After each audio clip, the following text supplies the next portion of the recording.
कार्यक्रमाचे आयोजन केलेल्या आगरी सेना महाराष्ट्र राज्य उपाध्यक्ष श्री कैलास पाटील काका, त्याबरोबर श्री निमेश वसा भारतीय जनता दलाचे ते आहेत, दिलीप पिंपळे शिवसेना उपजिल्हा प्रमुख, परंतु अजून ते या ठिकाणी आलेले नाहीये.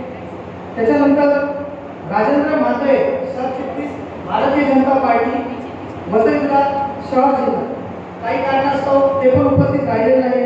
त्याचबरोबर निलेश पेंडर काँग्रेस पक्षाचे, त्यांची इथे उपस्थिती अजून आलेली नाहीये. श्री हितेश जाधव जिल्हा अध्यक्ष प्रहार, चेतन गायकवाड आगरी सेनेचे, त्यांची उपस्थिती आहे. त्याचबरोबर जय शेख एमआय पक्षाचे श्री राजनाथ, जसं की आपण काल आपल्या कार्यक्रमाचा उल्लेख केला होता की सर्वपक्षीय चर्चा आपण करणार आहोत, परंतु कार्यक्रम थोडा आपण घाईने केला असल्यामुळे काही पक्षांची आमंत्रण द्यायला राहून गेलं. त्याबद्दल मी आगरी सेनेच्या वतीने, कैलास काकांच्या वतीने, त्याचबरोबर आपल्या महाराष्ट्र टावटे चॅनलच्या वतीने आपल्या सर्वांची क्षमा मागतो आणि दिलगिरी व्यक्त करतो. ही चर्चा आपण प्रत्येक महिन्यात घेणार आहोत, कारण आज जर वसई तालुक्याचा आपण विचार केला तर संपूर्ण वसई तालुक्यामध्ये, या पालघर जिल्ह्यामध्ये खूप मोठी प्रश्न आहे. कारण हा वसई तालुका हा एक हरित पट्टा होता. इथे काही जर आपण वसईचा जर उल्लेख केला तर वसईच्या हिरव्या भाज्या, वसईची केळी, वसईची फळं, परंतु आज कुठेतरी ती नाहीशी झालेली आपल्याला दिसतात. आज जर आपण या शहराचा इतिहास जर पाहिला तर सुंदर असलेला वसई आता कुठेतरी एकदम विद्रूप झालेला आपल्याला दिसतो. जर आज आपण या सगळ्या गोष्टींचा विचार केला तर नालासोपारा हायवेपासून ते नालासोपारा शहरापर्यंत आपल्याला खड्डेच दिसतात.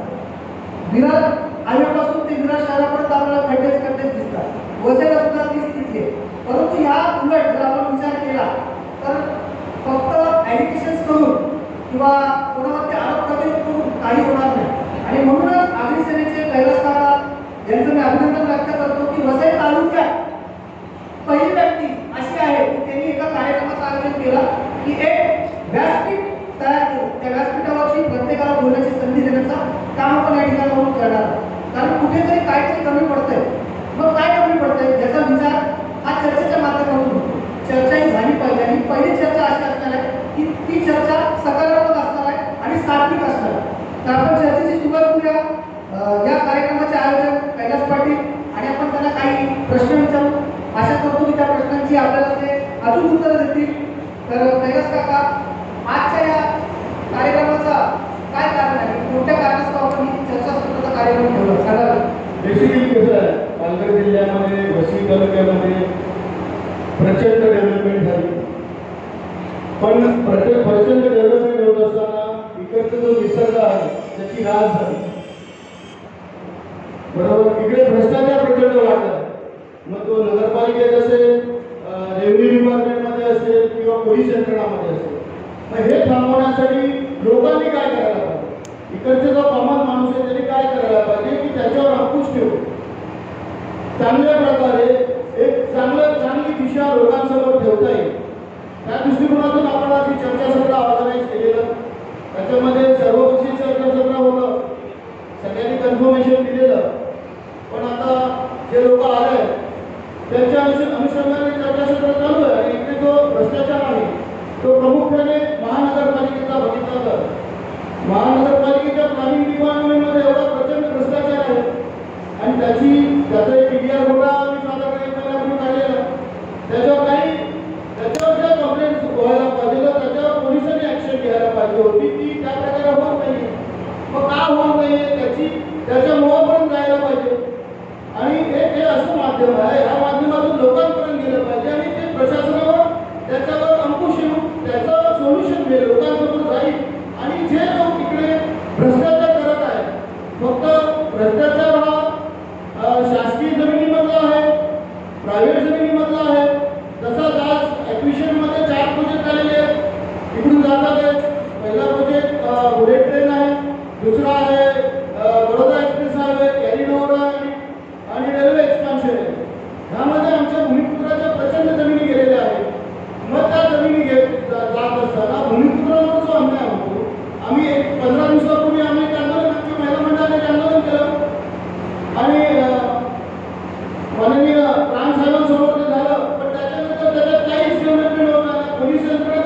काम करत नाही, प्रत्येकाला कंप्लेंट देऊन की प्रचंड आदिवासी माणूस बोलतोय, आदिवासी माणूस म्हणतोय 7 लाख 6 करोड काढायला 35 लाख रुपये काढायला.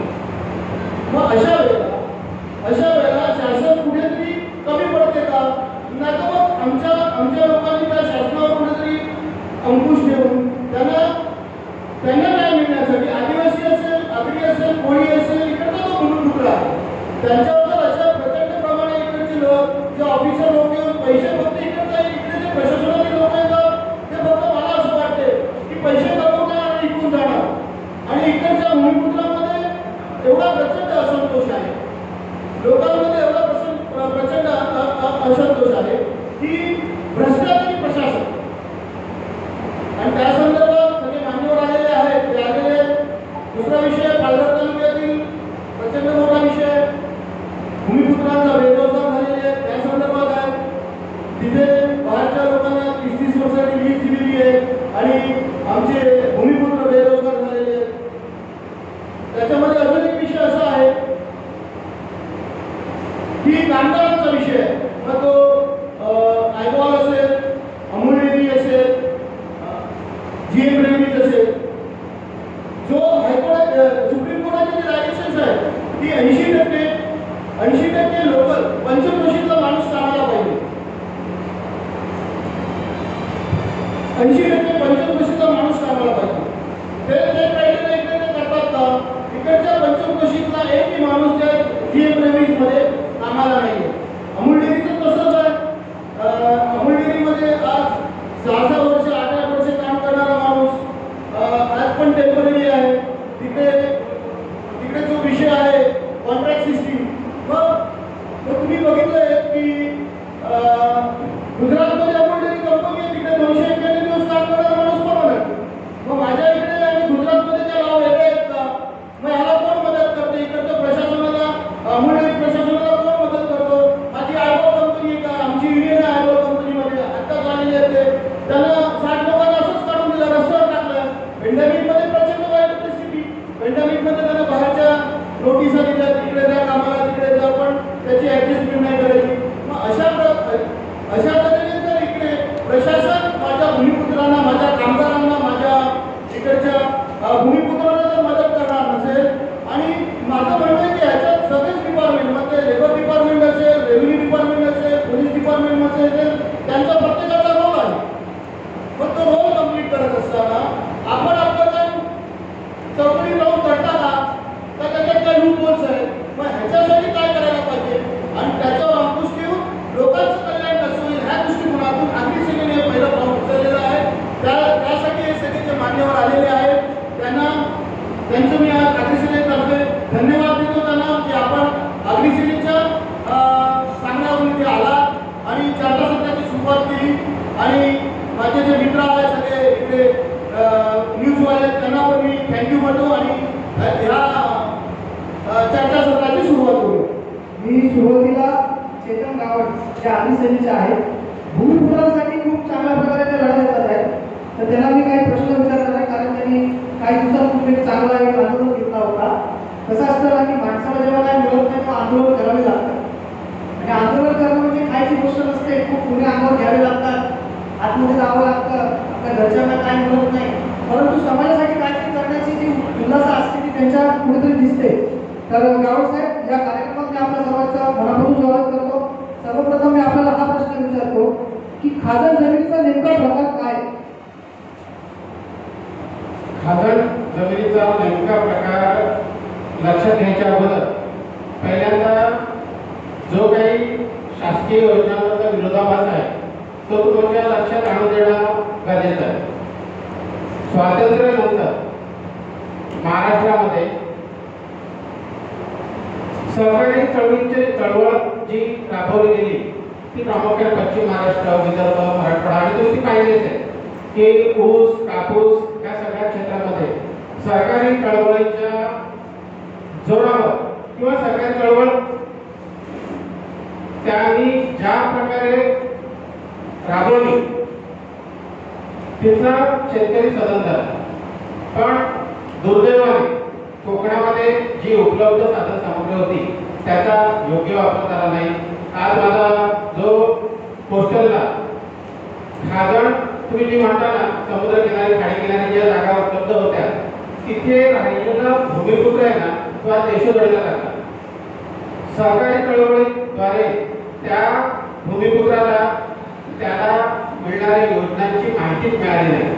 आज दुर्दैवाची बाब आहे आमच्या पालघर तालुक्यामध्ये ज्या लोकांनी साखर कारखान्यात त्याच लोकांनी आज कोळंबी उत्पादन करण्यासाठी 2,000-3,000 एकर जागा घेतल्या, परंतु तिथला जो भूमिपुत्र आहे तो आज नोकरीसाठी वणवण करत आहे आणि ही दुर्दैवाची बाब आहे. म्हणजे सरकारने भूमिपुत्रांना त्यांच्या न्याय हक्काची जाणीव होऊन दिली नाही, त्यांना त्यांचा नक्की उत्कर्ष कसा साधायचा, त्यांची प्रगती कशी झाली पाहिजे त्यासाठी बऱ्याच योजना शासकीय योजना बऱ्याच आहेत, परंतु त्याचा वापर कसा करायचा याची माहिती आपण त्या भूमिपुत्रांना नाही. ही दुर्दैवाची बाब आहे. आपल्या आंदोलनाची पुढची दिशा काय असणार? आमच्या आंदोलनाची दिशा म्हणजे सर्वात महत्त्वाचं शासकीय योजनांची आमच्या भूमिपुत्रांना माहिती करून देणं.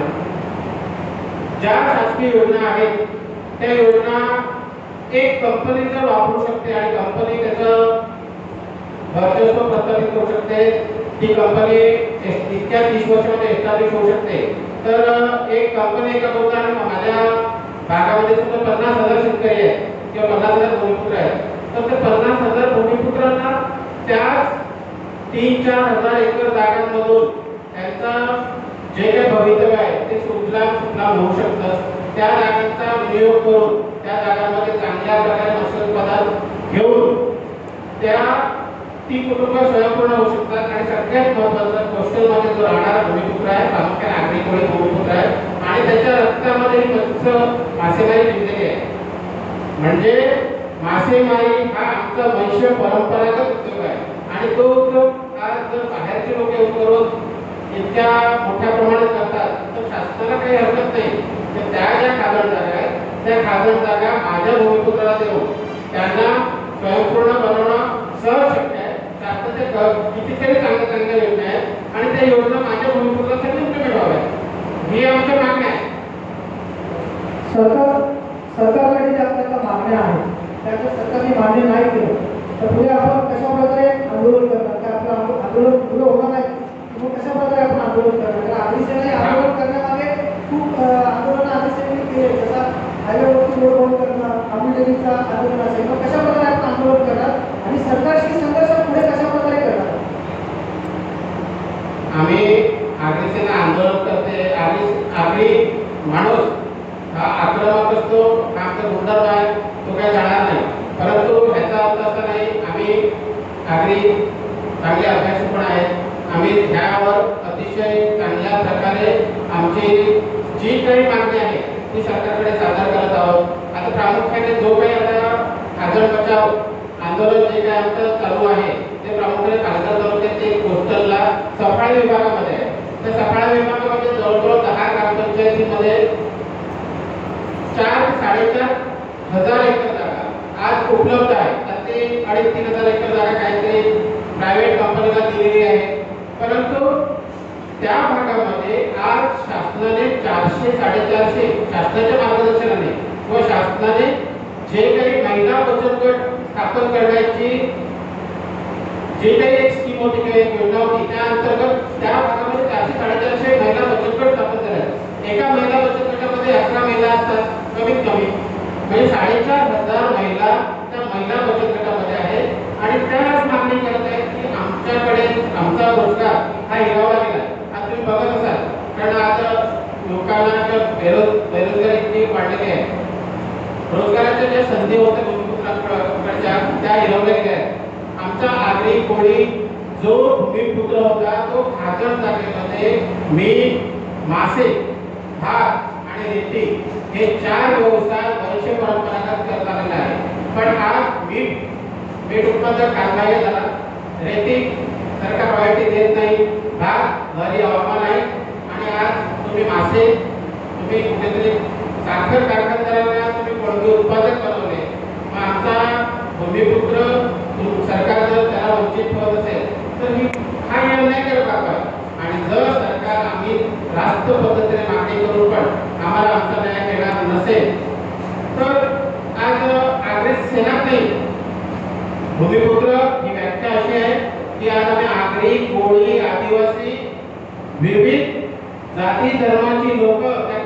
जागेमध्ये वर्षानुवर्ष वस्ती करून राहत आहेत आणि कितीतरी संघटनांचा पाठिंबा या आंदोलनासाठी आम्हाला मिळाला आहे आणि मिळत राहील.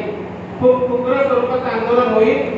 आज कोविड-19 ची पेंडेमिक स्थिती आहे, लोकांना त्रास होतोय आणि त्याच्यामध्ये आम्ही शासनाला कुठलाही आज आम्ही जोपर्यंत ही परिस्थिती आहे तोपर्यंत आम्ही आमची मागणी करत राहू, भेटत राहू, हात जोडून मागू.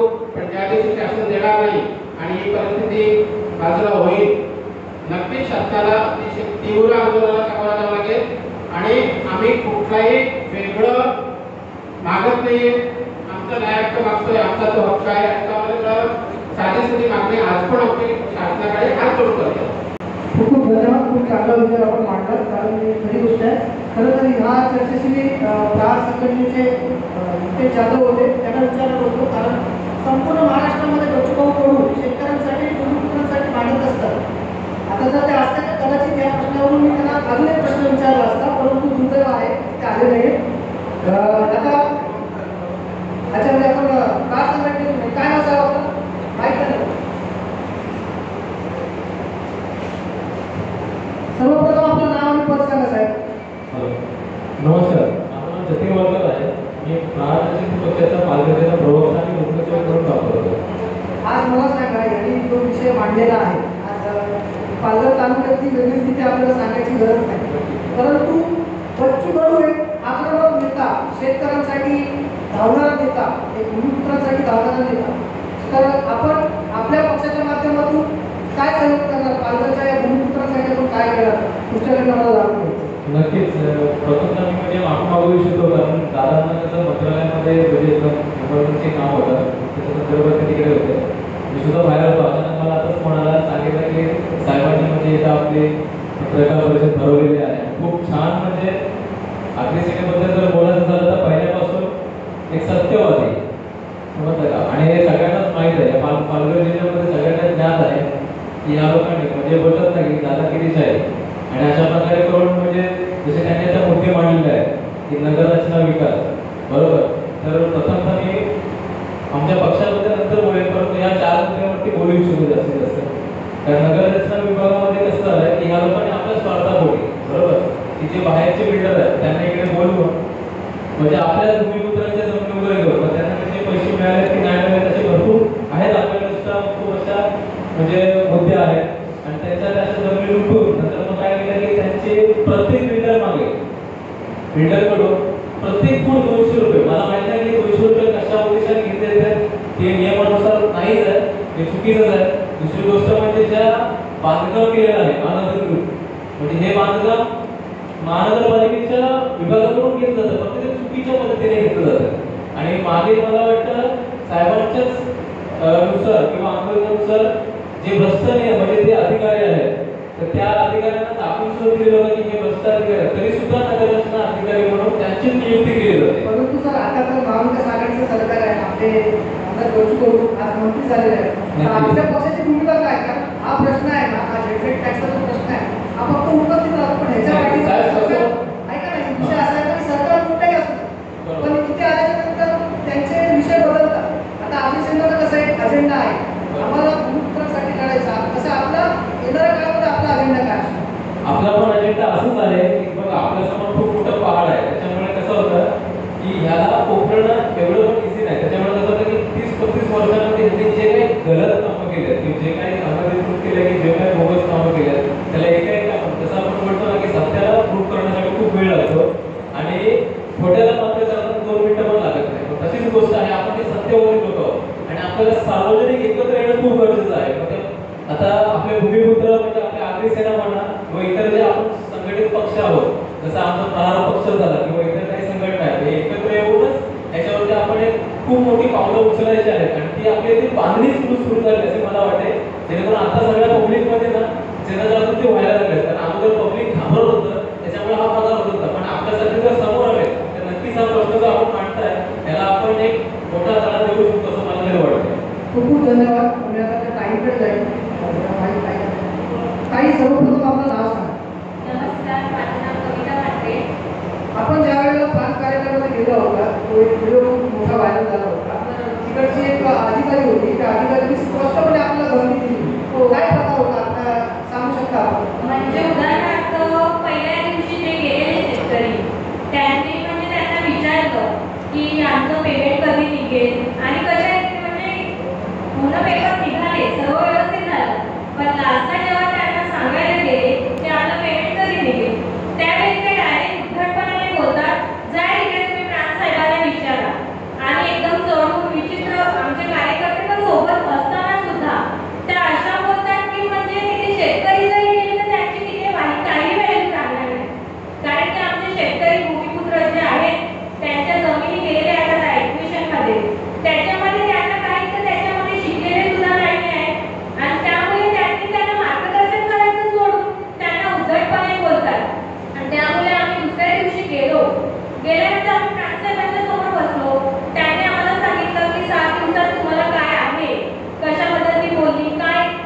सेनेसोबत आपण कशा प्रकारे या सर्व गोष्टींचा पाठपुरावा करणार?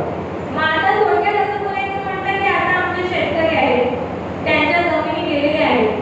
तर आता त्या काही स्वतःहून म्हणजे सरकारकडे गेलेले नाहीत. तिथे काही प्रोजेक्ट निघाले त्यासाठी ते तिथे आहेत. तर मग त्यांना मार्गदर्शन नसेल होत तर त्यासाठी आम्ही पाठपुरावा करणार. आमच्या पद्धतीने आम्ही आंदोलनही करणार. जरी आम्ही पहिली शब्दाने, लेटरने, अर्थाने काय होत असेल ते आम्ही त्यांना मागण्या करू.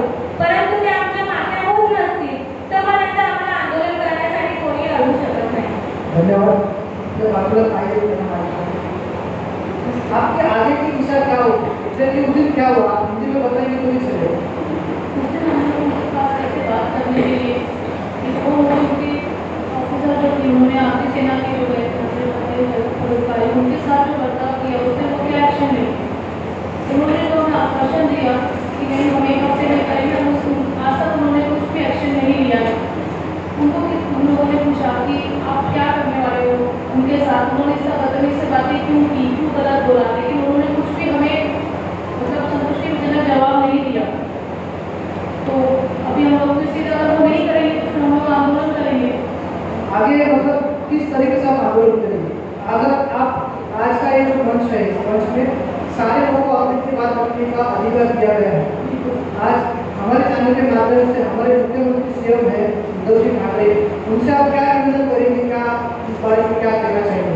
मैं उद्धव ठाकरे जी से ये निवेदन करूंगी कि अगर आपके यहाँ पर इस तरह के एम्प्लॉइज हैं जिन्हें नहीं बात करने की तमीज है, भूमि पूजन किसानों के दम पर हम लोग हैं, किसान नहीं है तो हमारे घर में अनाज नहीं है, अगर आप उनके साथ इस तरीके से बर्ताव करेंगे, अगर आपसे कोई सवाल जवाब करता है, कुछ पूछता है, अगर आप उनके साथ दुर्व्यवहार करेंगी तो फिर हम किसके पास जाएंगे बात करने के लिए, समझने के लिए? किसान किसके पास जाएंगे न्याय लेने के लिए?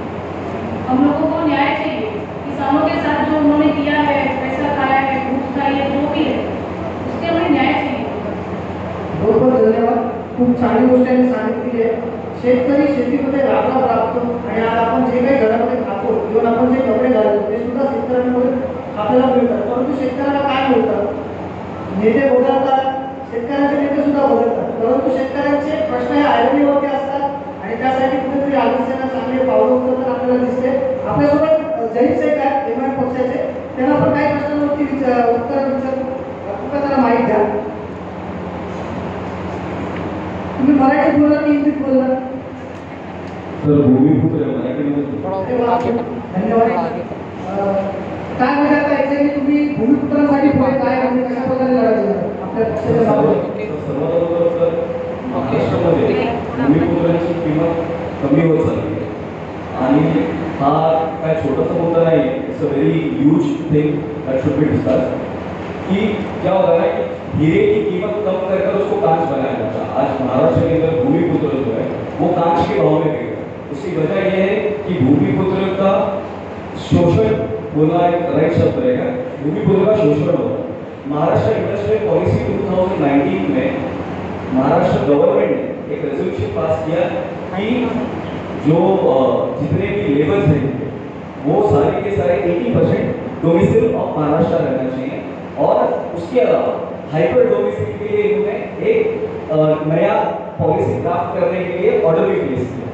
नया पॉलिसी का ऑर्डर भी ड्राफ्ट हो गया, सब कुछ हो गया, पॉलिसी इंप्लीमेंट भी हो गई. बट जो इंडस्ट्रियल सेक्टर का डीआईसी का जो भ्रष्टाचार है वो भ्रष्टाचार की वजह से इन पॉलिसीज को यहाँ पे लोकल लेवल पर इंप्लीमेंट नहीं किया जा पाता. सबसे पहली वजह यह है कि इनको लेबर सस्ता चाहिए और इनको लेबर वो चाहिए जो इनके खिलाफ बात ना करे या इनके खिलाफ आवाज ना उठाए जो भी ये बुरे काम यहाँ पे करते हैं. आप देखेंगे कि अगर आप सिर्फ पालघर डिवीजन का पॉल्यूशन सेक्टर पकड़े कि पॉल्यूशन ग्रोथ क्या है तो we have increased our by 23% in last 5 years.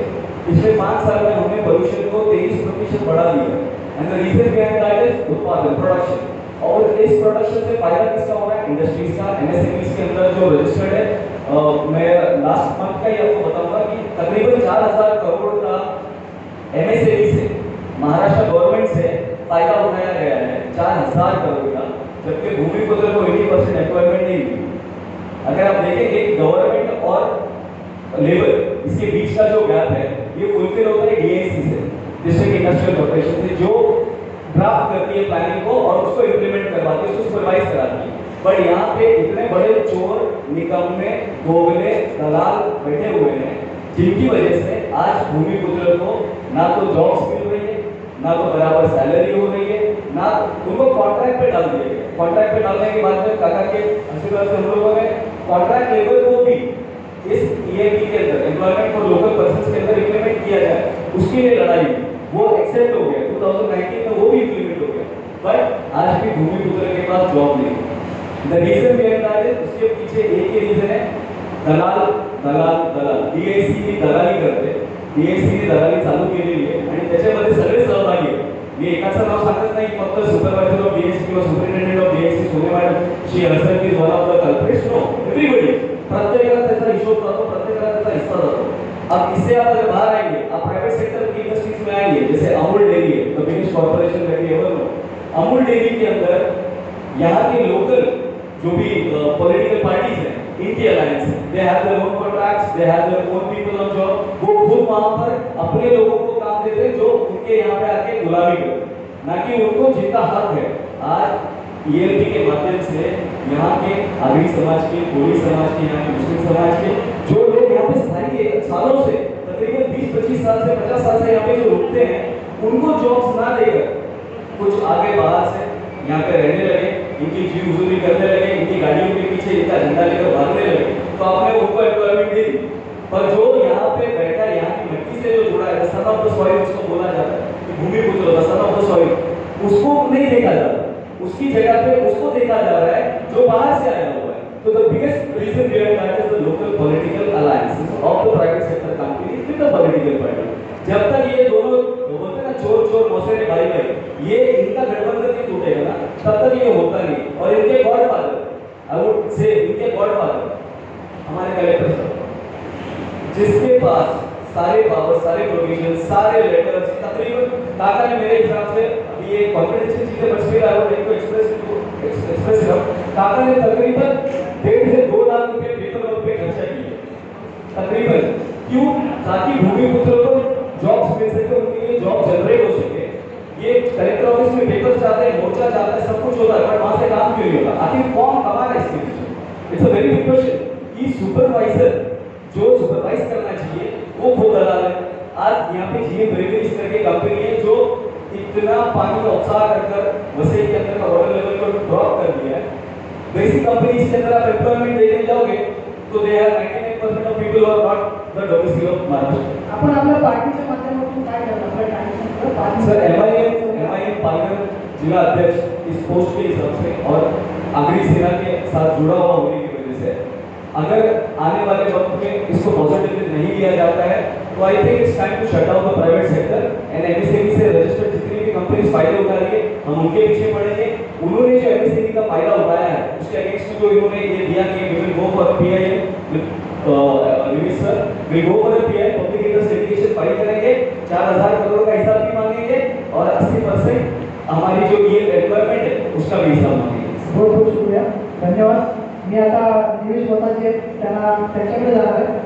धनुजी, आपल्या या कार्यक्रमात मी सर्व पत्रकारांच्या वतीने आपले आभार मानतो, कारण आपला जनता दल पक्ष हा पहिला पक्ष असेल जो विरोधक होता आणि खूप चांगल्या प्रकारे आपल्या ज्या काही आपल्या हयात नाही आहे त्यांनी खूप चांगल्या प्रकारे काम केलेलं आहे। आज मला सांगा ना, या वसईची अशी परिस्थिती काय? आपल्यासारखी लोक असून आज जर आपण पाहिलं तर सर्व ठिकाणी खड्डे आहेत, पाणी नाही आहे, विजेचा प्रश्न आहे, शाळे प्रश्न आहे। सर्वात मोठी महत्त्वाची गोष्ट म्हणजे वसई विरार महानगरपालिकेमध्ये एकमेव हॉस्पिटल आहे, एकमेव हॉस्पिटल आहे। हॉस्पिटलचे MD अधीक्षक कदाचित आम्ही एक बातमी दाखवली होती, वेळेवरती कामावर असतात, ऑन ड्युटीचे दुसरीकडे जाऊन सर्जरी करतात। मग आपण आपल्या पक्षातर्फे काय करायचं ते? आता जनता दल आक्रमक पहिले पण होतो आणि आता पण आहे, त्यामुळे दिसत नाही आपल्याला। मी तुम्हाला आता दाखवतो की कसं दिसत नाही, कारण त्याच्यामध्ये कसं असते की मीडियामध्ये न्यूज काय लोकांना येते आणि काही ठिकाणी येत नाहीये। आता तुम्हाला एक साधी 2-3 महानगरपालिकेची उदाहरण देतो। महानगरपालिकेमध्ये सर्वेक्षण 392 मध्ये आम्ही जन याचिका दाखल केली 2014 आणि आपली जन याचिका पब्लिक इंटरेस्ट लिटिगेशन आज कोर्टामध्ये हायकोर्टामध्ये सबजुडिस आहे की आम्ही जनता दलानेच दाखल केली आहे। त्याच्यामध्ये 2000 कोटीचा भ्रष्टाचार आम्ही उघडणीस आणलेला आहे आणि त्याच्यामध्ये चांगलं चांगले म्हाडाचे अधिकारी, महानगरपालिकेचे अधिकारी हे बेंड बांध जातील, पण कोर्टाच्या प्रोसिडिंग मध्ये ते सबज्युडाइज आहे आणि आम्ही कोर्टामधून परमनंट स्टेटस कोण मिळवलेला आहे. म्हणून आज तिकडे पोझिशन देता नाही, बांधकाम करता येत नाही, काहीच करता नाही. महानगरपालिकेने नोटिफिकेशन एक होतं 2007चं की घरपट्टी 600 फुटाच्या कमी असेल तर बेकायदेशीर बांधकामाला तुम्ही घरपट्टी शासकीय आकाराची द्या. आणि हे लोक 120 करोड रुपये दर वर्षाला घेत होते महानगरपालिका घर. ते महानगरपालिकेचे जे 120 करोड रुपये ते आम्ही लोकांचे माफ करून दिले आणि घेतलेल्या पैशांसाठी आम्ही रिफंड करायला अर्ज केलेला आहे. तो अर्ज आम्ही कलेक्टरकडे केलेला आणि कलेक्टरने आदेश दिलेले तुमच्या एसपींना की महानगरपालिकेचे जेवढे अधिकारी आहेत त्यांच्यावर फौजदारी गुन्हे दाखल करा आणि लोकांचे रिफंड घ्या. ते पण मॅटर सबज्युडाइज आहे. सर आज जर आपण पाहिलं तर वसई जिल्हा महानगरपालिकेमध्ये शनिवारी 8 बळीला खड्ड्यात एका चिमुरड्याचा पण मृत्यू झाला. तर एक मुलगी नागपाडा येथे एका खड्ड्यात दुर्दैवी बुडून तिचा मृत्यू झाला. परवाची शनिवारची गोष्ट आहे. एक तरुण बाईकवर चालला होता आणि बसवाल्यांनी त्याला खड्डा वाचवण्यासाठी गेला आणि 10 मीटर जवळजवळ त्या लोकांना फरफरत केले. आज जवळजवळ या शहरामध्ये शेकडो प्रश्न आहेत, पण ते प्रश्न आयोजित सांगण्यास पण तयार नाही. त्याच्याबद्दल जनता धर्म आपण काय पावलं उचलणार आहे? कुठेतरी जनता उत्सुक आहे, कारण जनतेला आज कुठेतरी कोणतरी असा एक व्यक्ती पाहिजे की जो त्याला दिशा दाखवणार. त्याच्या बाबतीत जनता बद्दल काय करणार, खड्ड्याबद्दल काय? जनता दल म्हणून तर आम्ही पावलं उचलणार आणि उचलत राहू आणि उचलतोय आम्ही. राहिला तुम्ही आता तो विषय केला की भ्रष्टाचार हा नुसता महानगरपालिकेमध्ये नाही आहे. भ्रष्टाचारामध्ये आपल्या महानगरपालिकेच्या हद्दीमध्ये आणि वसई तालुका आणि पालघर डिस्ट्रिक्टच्या हद्दीमध्ये 3 डिपार्टमेंट काम करतात. एक रेव्हेन्यू डिपार्टमेंट काम करते, सेकंड एक पोलीस डिपार्टमेंट काम करते आणि थर्डली ही महानगरपालिका. आज तुम्ही भ्रष्टाचार जर बघितला तर पोलीस डिपार्टमेंटमध्ये काय कमी भ्रष्टाचार आहे? आम्ही नालासोपाराचे पीआय बंडूजर याची क्रिमिनल रिट पिटिशन हायकोर्टात दाखल केलेली आहे मी, ज्याच्यामध्ये तो वेटरनांची हे बोलतो की मला 10 फ्लॅट दे, 5 फ्लॅट दे. पोलीस डिपार्टमेंटमध्ये काय कमी भ्रष्टाचार नाही आहे, महानगरपालिकेमध्ये काय कमी भ्रष्टाचार आहे. रेव्हेन्यू डिपार्टमेंटचा भ्रष्टाचार आता आरबीसीने उघड केलेलाच आहे. म्हणून भ्रष्टाचार हा प्रत्येक डिपार्टमेंटमध्ये आहे. म्हणून प्रत्येक व्यक्तीला मी आवाहन करतो, या वसई तालुका आणि पालघर डिस्ट्रिक्टच्या व्यक्तींना सगळ्यांना आवाहन करतो की तुमच्याकडे कोणाशी इलिगल पैसे मागत असतील, तुमची कायदेशीर कामं असतील तर आरबीसीने किंवा आमच्या जनता दलामध्ये तुम्ही आम्ही तुम्हाला फ्रीमध्ये काम करून देऊ आणि जो भ्रष्टाचार घेणार असेल त्याला पावडर लावून बरोबर पैसे देऊ आणि त्याची व्यवस्था आम्हाला कशी करायची ती माहिती आहे.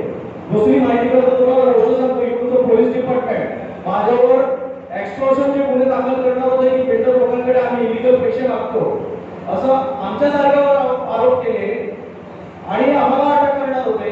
ती पण आम्ही पिटिशन पोलीस कंप्लेंट अथॉरिटीमध्ये मुंबईला दाखल केली आणि त्याच्यावर पण स्टेटस नोंदवला आणि त्या अधिकाऱ्यांवर कसं बेकायदेशीर ते आमच्यावर गुन्हे दाखल करतात म्हणून त्यांच्यावर गुन्हे दाखल करण्याची आता मॅटर चालू आहे कोर्टामध्ये. पण या कोविड-19 मुळे झाल्या त्याचं चांगले अधिकारी आम्ही जेलमध्ये बसतो, म्हणजे मग एसपी असो नाहीतर डीवायएसपी असो नाहीतर तुमचं इंचार्ज पीआय असो. सर येणाऱ्या काळात वसई जिल्हा महानगरपालिकेमध्ये किती महानगरपालिकेची निवडणूक होऊ शकते तरी आम्ही सेनेचा अजेंडा कायम आहे. बरोबर आहे, काही दिवसांपूर्वी त्याच्या सरकारने त्यांचा एक स्वभाव आहे की जे बोलायचं ते थेट बोलायचं, समोर बोलायचं, मागे नाही बोलायचं. आता मी तुम्हाला या मंचावरती एक प्रश्न विचारतो की येणाऱ्या काळामध्ये आज करून आपल्याला आम्ही त्रास संकट केला, आपण त्रासचे प्रवक्ते आहात. येणाऱ्या काळामध्ये महानगरपालिकेत जर आपल्याला इकडच्या सत्ताधाऱ्यांना हरवायचं असेल तर आपल्याला एकत्र यावं लागेल. मग आपण बाकीच्या पक्षाला एकत्र कसे करा? ऍक्च्युली ह्या इकडूनच्या सत्ताधारी पक्षाला हा एक फायदा झालेला आहे आणि इकडूनच्या प्रत्येक पॉलिटिकल पार्टी म्हणजे जनता दल असो, प्रहार असो, स्पेसिफिकली सगळ्यांनाच पर्सनली बोलतो, शिवसेना म्हणा, बीजेपी म्हणा, सगळ्यांना पण प्रत्येकाचे इगो एवढे आहेत ना की आम्ही एकत्र येऊ शकत नाही. प्रयत्न किती केले तरी एकत्र येत नाही आणि त्याचाच फायदा हा बहुजन विकास आघाडीला मिळतो आणि सगळ्यात जास्त त्याचे नगरसेवक निवडून येतात, त्याच्याच आमदार निवडून येतात. कारण आपल्यामध्ये एकी नाही आहे, आपल्यामध्ये एकी नाही आहे की मीच मोठा आणि आपल्या अल्पपणामध्ये त्याचा फायदा दुसऱ्याला होतो. पण सर शहर पण एक महत्त्वाचा असतो. आता गेल्या वेळेला पाहिलं की आपल्याला जर बाहेरून जर उमेदवार दिले असतील तर मग आपण त्यांना ॲक्सेप्ट कसं करायचं? अशा वेळेला समजा मग तुझ्यापेक्षा का करा असा पण विषय येतो ना. इथे पक्ष श्रेष्ठी आपल्यावरती काही गोष्टी लागतात असं आपल्याला वाटत नाही. म्हणजे जर असं कुठे वाटत असेल की आता असं पक्ष कुठेतरी लागते काहीतरी मग तिकडे त्या कार्यकर्त्यांनी विरोध केला पाहिजे त्या पक्षाच्या विरोधामध्ये. मग तो जनता दल असो, शिवसेना शिवसेना असो बीजेपी असो, मी कार्यकर्ता आहे म्हणून माझा पक्ष आहे, पक्ष आहे म्हणून कार्यकर्ता नाही आहे. आमच्यासारखे कार्यकर्ते जे रस्त्यावर काम करतात म्हणून तो पक्ष उभा आहे. म्हणून या त्यावेळेस प्रश्नासाठी काकांकडे येणार आहे, कारण त्यांनी एक पवित्र भूमिका, कारण ते विधानसभेची जेव्हा निवडणूक झाली होती तर या ठिकाणी आपले जे प्रदीप शर्मा यांना उमेदवारी दिली होती. तर मला असं वाटतं की पहिली व्यक्ती अशी होती कैलास पाटील की ज्यांनी शिवसेनेच्या उमेदवाराचा विरोध केला होता की इथे आम्हाला एक स्थानिक कोणी लहान मुलं दिला तर त्याला आम्ही निवडून आणून देऊ. हे वाटतं की एवढ्या वर्षात चालू झालेली संधी आहे. तेच माझं म्हणणं होतं की शिवसेना असो बीजेपी असो जनता दल असो, जेव्हा तुम्ही एक उमेदवार देता तर तो काम करणारा कार्यकर्ता उमेदवार द्यायला पाहिजे होता. पण तो पैसे किती खर्च करू शकतो म्हणून तो उमेदवार दिला गेला. ही चुकीची भावना आहे की तुम्ही एक साधा कार्यकर्ता उभा करा. कारण आता आज जर उमेदवार बघितल्यानंतर हा सगळा पैशाचा खेळ होतो. आज तुमच्या माझ्यासारख्या जर रस्त्यावर काम करणाऱ्या लोकांना चान्सच मिळत नाही, कारण आपण पैसेच काम करू शकत नाही, कारण आपण भ्रष्टाचार करत नाहीये. घडत असेल आणि करत असेल तर सर्व पक्ष एकत्र येऊन एक चांगला उमेदवार देऊ जो खरोखर रस्त्यावर काम करणार आणि लोकांचे प्रश्न सॉल्व्ह करणार आणि भ्रष्टाचार याच्यामध्ये परिवर्तन घडेल. खरं तर आज शिवसेना या मंचावरती हवी होती, कारण शिवसेनेच्या पक्षाच्या शिवसेनेतर्फे कोण आहे, शिवसेनेतर्फे कोण आलेलं नाही आहे. तर हा खरा तर प्रश्न शिवसेनेसाठी आहे. आणि मी ज्यारित्या शिवसेनेला एक प्रश्न विचारतो की येणाऱ्या काळात त्यांनी त्यांची भूमिका स्पष्ट करण्यासाठी कदाचित त्या मंचावरती घ्यायला पाहिजे होता. आणि आपल्याला मनसेला आपण बोलवलं होतं, पण काही कारणास्तव मनसेचे काही पदाधिकारी आले नाहीत. आपण त्यांना उशिरा त्या आमंत्रण दिलं होतं, त्याबद्दल मी माफी मागतो. कार्यक्रमाच्या शेवटच्या टप्प्यात आपण आहोत आणि आता आपण जाणार आहोत कैलास पाटील हे या कार्यक्रमाचे आयोजक आहेत. काका, सर्वात प्रथम पहिला प्रश्न मी आपल्याला हा विचारतो, कारण कदाचित त्यावेळेला तुम्ही आमने सामने आलो होतो. तो पहिली आपली वेळ होती. अमूल डेअरीचा जो मुद्दा होता ना, तो जरा पुन्हा एकदा आपल्या प्रेक्षकांना सांगू शकता. अमूल डेअरी ही सहकारी तत्वावर चालू झालेली गुजरातमधली चळवळ होती. सहकारी तत्वावर चालू झालेली चळवळी जिथे मिनिमम क्रायटेरिया लेबर ऍक्ट प्रमाणे जो आहे तो 291 दिवस आहे. 291 दिवसाचा परमनंट माणूस गुजरातमध्ये होत असेल तर इकडे 4 वर्ष काम करणारा माणूस टेम्पररी का. दुसरा विषय आहे, इकडचे 15 वर्षापूर्वी जे डायरेक्शन दिलेलं आहे प्रांताने आणि तहसीलदारने की पाणी उपसा आजूबाजूच्या गावात टँकरने करणं बंधक आहे, ते मी ऑफिशियली त्यांना लेटर दिलेलं आहे. पण त्याच्यावर ना प्रांत ना तहसीलदार याच्यावर ऍक्शन घेत आहे. हे का करत नाहीये. तिसरं, CSR फंड हा एक विषय असतो. एवढं मोठं पॅन्डेमिक झालं, पॅन्डेमिक मध्ये पण अमूल डेअरी चालू होती. आईस्क्रीम, लस्सी आणि छास. आता सेवेमध्ये येत नाही, मग तरी चालू होती आणि आता सेवेचे बोर्ड लावून याच्यासाठी कोण आहे. आमचं म्हणणं सिंपल आहे, आम्हाला टेम्पररी लेबर नाही पाहिजे, आम्हाला जो तिकडे काम करतो परमनंट पाहिजे. आणि दुसरा विषय असा आहे की लेबर कॉन्ट्रॅक्ट म्हणजे 12,000 मिनिमम लेबर, 12,500 रुपये मिनिमम तुमचा स्केल आहे, नॉन स्किलचा स्केल आहे, ते अमूल डेअरी देते. पण ते देते लेबर कॉन्ट्रॅक्टला आणि 8,000 रुपये शेतकरी माझ्या भूमिपुत्राच्या हातात पडतो. आमचं क्लिअर करून अमूल डेअरीला निवेदन आहे की 4,000 माझ्या भूमिपुत्रांच्या कष्टाचे पैसे लेबर कॉन्ट्रॅक्टला का द्यायचे. हे लेबर कॉन्ट्रॅक्टर कोण आहे. CSR फंडामध्ये आज पॅन्डेमिक मध्ये पूर्ण महाराष्ट्रात अमूल डेअरीने काय केलं, त्याला महाराष्ट्रात नाही जिल्ह्यात तालुक्यामध्ये गावामध्ये पॅन्डेमिक एवढा 4 महिन्याचा होता, तुमची फुल फ्लेज कंपनी चालू होती, काय केलं तुम्ही. एक पैशाने तुम्ही गावाला मदत केली का. तुमच्या कंपनीपर्यंत जायपर्यंत प्लेन उतरेल असे कॉन्क्रीट रोड आणि वैतरणा स्टेशन पर्यंत खड्डे एवढंच नाही. म्हणजे तुम्ही ह्याच्यावर प्रशासन इकडचे जे नेते मंडळी आहेत, ज्या तथाकथित तिकडे 30 वर्ष राज्य करतात, याच्यावर का बोलत नाही. मग ह्याच्यामध्ये ज्याप्रमाणे इकडचे लेबर कमिशनर आहेत ते पण त्याच्यात गिरणी आहेत, कलेक्टरच्या हातात सगळं आहे. माझ्या मित्रांनी सांगितलं कलेक्टर इकडचा मेन माणूस असल्यावर वर्ष झालं तुम्ही मीटिंग नाही ऑर्गनाइज करू शकत. एसपीने सांगितलं की आम्ही पण दिली, मला बंद करायला वेळ लागला, एक दगड मारला तर अमूल डेअरी बंद. पण कुठेतरी जवळजवळ राहतात नाही घ्यायची आणि काम करायचं. मला अमूल डेअरी बंद करायला 5 मिनिटं लागणार नाही, ही चेतावणी आहे अमूल डेअरीसाठी. परंतु लॉ अँड ऑर्डर हातात नाही घ्यायचा. कुठेतरी लॉ अँड ऑर्डर फॉलो करून काम करणारी लोक आहेत ते अमूल डेअरीने आज पण त्यांच्या डोक्यात घालावं. जो काय क्रायटेरिया 80% आहे, 80% आहे, जो नवीन हैदराबाद सुप्रीम कोर्टाने हैदराबाद पिटिशन झाला त्याच्यात 80%. मग 80% लोक आहेत का अमूल डेअरीमध्ये माझे भूमिपुत्र? तो क्रायटेरिया त्यांनी पूर्ण करावा. का करत नाही? आणि तरी चालू आहे अमूल डेअरी. मग दुसरं माझं आयटम कंपनी आहे, 65 लोकांना एका दिवसात भाग काढून टाकलं. काय चाललंय इथे? तिकडे लॉ अँड ऑर्डर काय आहे की नाही? लेबर कमिशनरचे काय नाव आहे की नाही? ॲग्रोच्या कंपनीच्या कामगारांसाठी आपण काय करून हातात घेतला आहे? बघा, पेंडामिक आहे म्हणून चूप बसतोय. अमूल असते फौजदारी गुन्हेगारांचे अर्ज दाखल केले. आयोगामध्ये 46 60 फौजदारी गुन्हे झाले. अमूलवर 9 फौजदारी गुन्हे होणार अमूल डेअरीवर. परत दुसरा विषय असा आहे, इकडे जीएम डिलिव्हरीज कंपनी आहे. 30 वर्ष झाली इकडे जीएम डिलिव्हरीज कंपनी आहे. सिंगल पर्सन, मी कलेक्टर त्यावेळेच्या धोरणावर होतो त्यावेळेस एक पर्सन माझ्या पंचकृषीच्या तिकडे काम करतो असं का? एक पर्सन या पंचकृषीचा नाहीये. मला पाणी बंद तर करायचं आहे, तर पाणीचा ऑफिशियली ऑर्डर आहे, अजूनपर्यंत करत नाही. 2 वेळा प्रांताने लिहिलंय, माहितीच्या अधिकारामध्ये मागितलंय, का बंद करत नाही?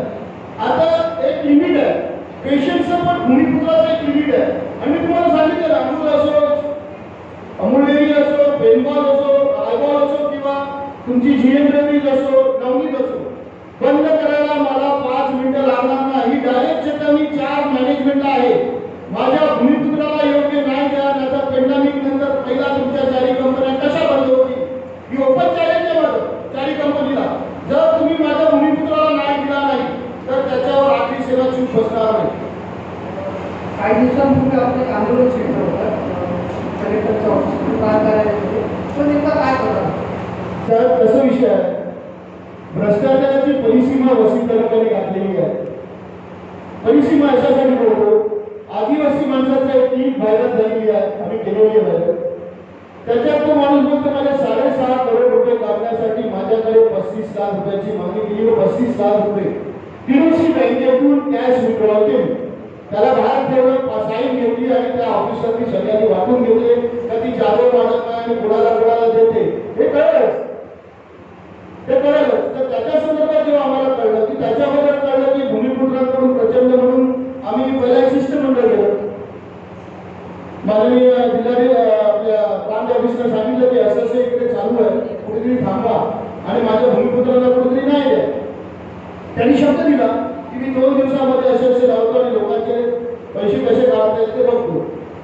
परंतु जेव्हा तिकडे गेल्यावर असं निदर्शनास झालं, तिकडचे जे प्रायव्हेट बाहेरची लोक ठेवण्यात आलेली आहे ते कसे उद्धटपणाने वागतात, कशाप्रमाणे अॅट्रॉसिटी तुमच्यावर लावतील आमच्या लोकांना बोलण्यात आलं. त्या दिवशी मी काय केलं, मी सरळ तहसीलदार ऑफिसच्या दरवाजावर बसलो आणि तिकडे मी बंद केलं तहसीलदार ऑफिस. मग प्रांत आले, फटाफट 10 मिनिटात आले की तहसीलदार ऑफिस कैलासवाडींनी बंद केलं. आणि मग प्रांतांनी सांगितलं की ना आम्ही काढून देतो. आणि त्या दिवशी जवळजवळ 4 शेतकऱ्यांना जवळजवळ 8 ते 10 करोड रुपये त्यांनी काढून दिले.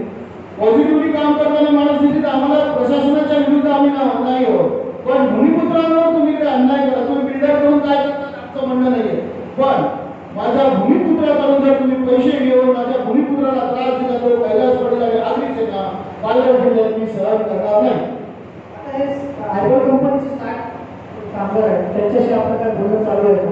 ते 60 ते 60 कामगार एकट्याची युनियन आहे, अग्रिसिव्हीची युनियन आहे आणि 60 ते 60 त्यांच्यावर इंडिव्हिज्युअल केसेस झालेले आहेत आयबॉलवर आणि त्याची आता प्रोसेस चालू आहे. म्हणजे माझे मित्र आता या मंचावरती एखादा कामगारावर बोलू शकतो, हा बोलू शकतो ना. आयबॉलचे पण आहेत काय जरा यापुढे एक जण नाही, 2 जण बोला जरा आयबॉल डायरेक्ट बोला काय बोलायचं. आपण जे कामगार आहेत एकीकडे आज भारतामध्ये आपण बघतोय की भारत प्रगतशील होताना दिसतो. आपण कुठेतरी अशा कामगारांकडून अन्याय खूप केलं जातं. आपण त्यांचं ऐकून घेऊ काय की कधीपासून आपण त्या कंपनीत काम करत होतो? आयबॉल कंपनीमध्ये आपण किती वर्षापूर्वी काम करत होतो? काम करतोय आणि आयटम काउंटर मेंबर आहे. आयटम काउंटर मेंबर आहे, ठीक आहे. आणि काउंटर मेंबर असून सुद्धा त्याच्यावर अन्याय होतो. त्यांना 5 महिने काढले, हे नवीन काढले,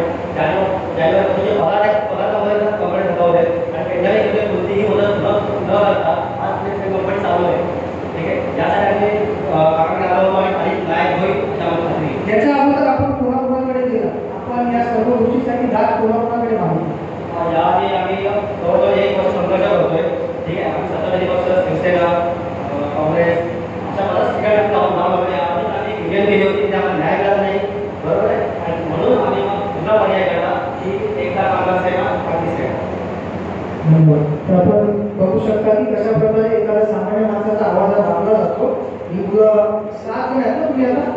65 लोक आहेत. 65 लोकांना अचानकपणे ही जी कंपनी बाहेर येते, चांगल्या प्रकारे पैसा कमवून त्या इकडच्या भूमिपुत्राला लाटांनी मारून बाहेर हातात येते.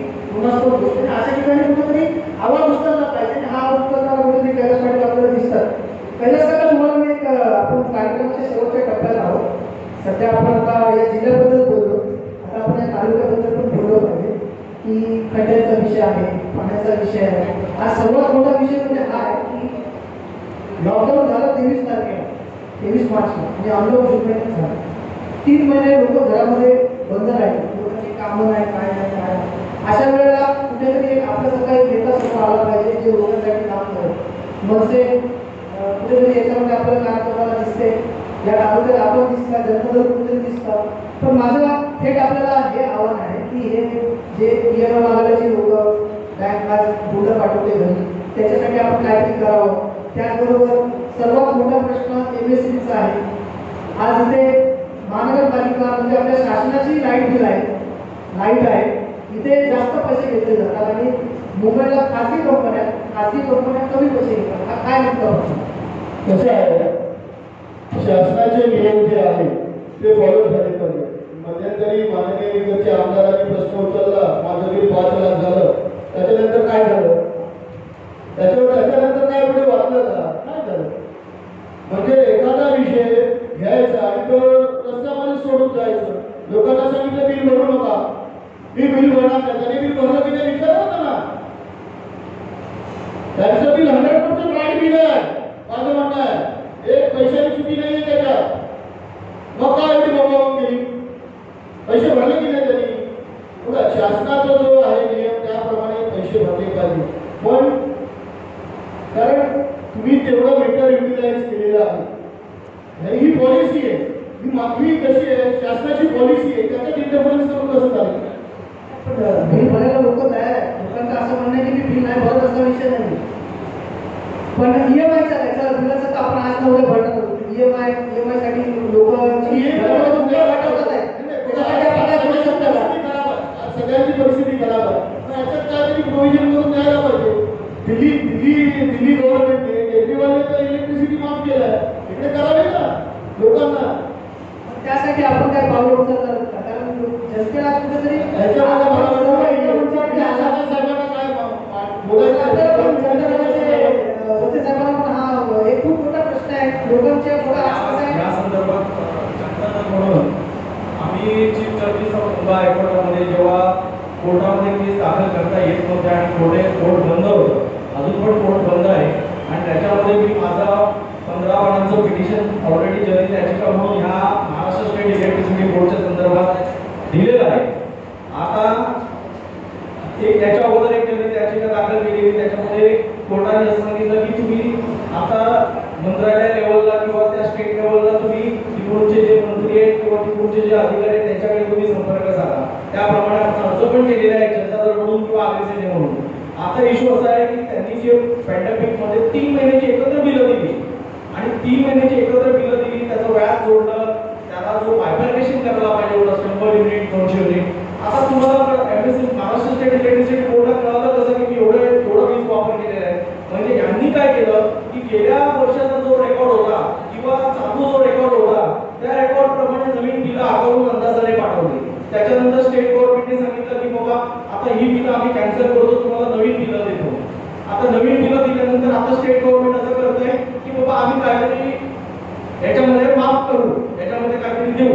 आता जिथपर्यंत स्टेट गव्हर्नमेंट तुमचं डिसिजन घेणार नाही तिथपर्यंत हायकोर्टात पण जाता येणार नाही, कारण हायकोर्टामध्ये ते पिटिशन सबजुडायचं आहे. आता जिथपर्यंत ही गव्हर्नमेंट घेत नाही डिसिजन, आम्ही डेफिनेटली नुसतं वसई तालुका नव्हे पण ह्या महाराष्ट्र स्टेट इलेक्ट्रिसिटी बोर्डमध्ये पूर्ण महाराष्ट्रासाठी आम्ही जनहित याचिका दाखल करणार. खूप खूप धन्यवाद. कार्यक्रमाचा शेवटचा टप्पा आपले 2 ते 3 मिनिटं होत गेले. काका, आपल्याला शेवटचा प्रश्न, येणाऱ्या काळात कधीही महानगरपालिकेची निवडणूक लागू शकते, आगरी सेनेची भूमिका काय असणार आहे याच्याकडे लोकांचं लक्ष आहे. माझी भूमिका काय नाही, माझी कोर कमिटी घेणारची भूमिका, जी माझी लोक सरकारची भूमिका. कैलास पाटील कधी पण डिसिजन घेत नाही. कैलास पाटीलचं डिसिजन, कैलास पाटीलची जी कोर कमिटी मेंबर आहे ते घेतात. ते मला सांगतात ते डिसिजन, ते लोक जेव्हा डिसिजन देतील ते डिसिजन तुम्हाला सांगू. ह्याच्यामध्ये एक महत्त्वाचा विषय आपला राहून गेला की महानगरपालिकेतला भ्रष्टाचार. बरोबर, त्याच्यासाठी तुम्हाला दोन भ्रष्टाचार चांगले तयार करून आणलेले आहेत. राजू पाटील यांचा भ्रष्टाचार आहे, हा चांगला भ्रष्टाचार आहे. कशा प्रकारे भ्रष्टाचार केलेला आहे हे तुमच्याकडे दाखवतो आहोत. हे लोकांसमोर गेलं पाहिजे. अशा प्रकारे शासनाला फसवून शासनाच्या कोणत्या जमिनी द्या, गुरुचरण जमिनी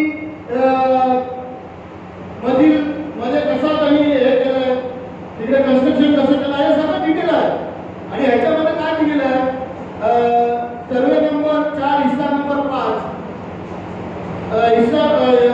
सर्वे नंबर 34 331 या जागेवर जाणे येण्यासाठी कोर्टाच्या समोरच्या बाजूने रस्ता नसल्यामुळे लगतच्या सर्वेमध्ये 331 378 चौरस मीटर गुरुचरण जागेवर तिथून 500 मीटर लांब असलेला व अमर बिल्डरचे मालक पर्टी नंबर 122 हिस्सा नंबर 1 व 4 ही जागा दाखवून तसा बनावट भूमापक वसई यांचा बनावट नोंदणी नकाशा बनवून होतो. बनावट नकाशा जोडून महानगरपालिकेच्या नगररचना विभागाचे लाचलुचपत विभागीय ठाणे यांनी रंगेहात पकडलेले उपसंचालक रेड्डी या भ्रष्ट अधिकाऱ्याला हाताशी धरून आक्रोशित नावाचा दाखला व बांधकाम परवानगी मिळवून घेतली.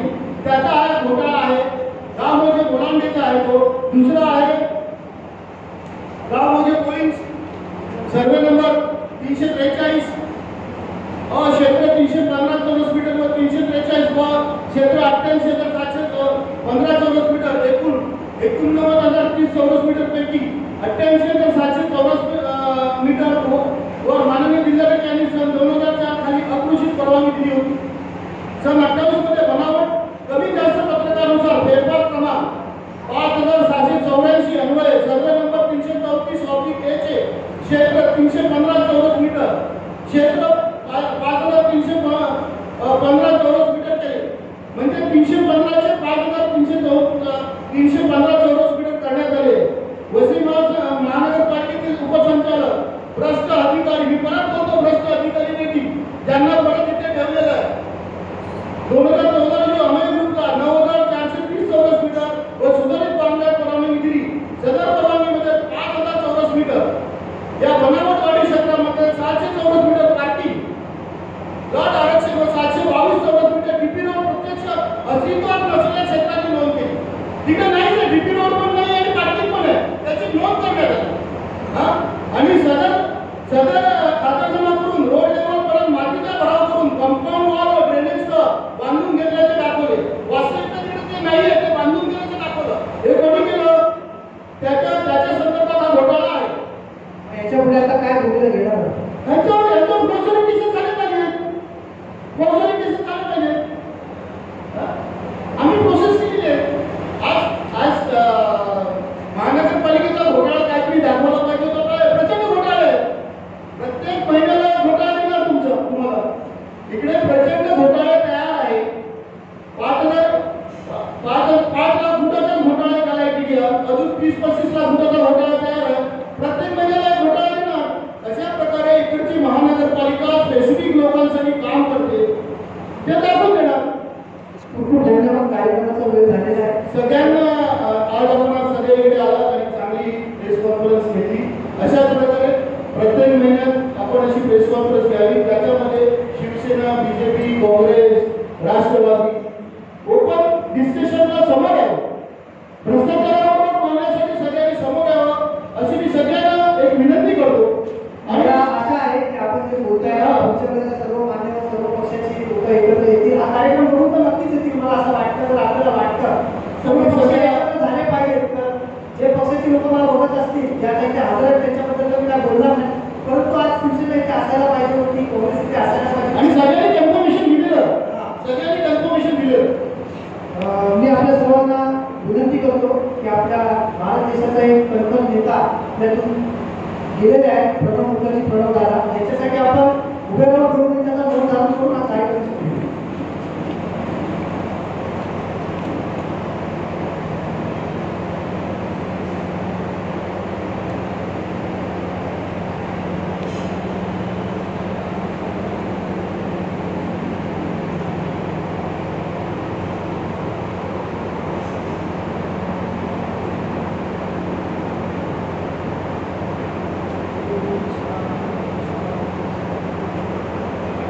आजचा हा कार्यक्रम आपण ही जी चर्चा आहे खूप सकारात्मक चर्चा झालेली आहे. कुठेतरी या चर्चेची आवश्यकता आहे. म्हणून आज आपण इथेच थांबतो. आपल्या सर्वांची रजा घेतो. जय हिंद, जय महाराष्ट्र, जय शिव.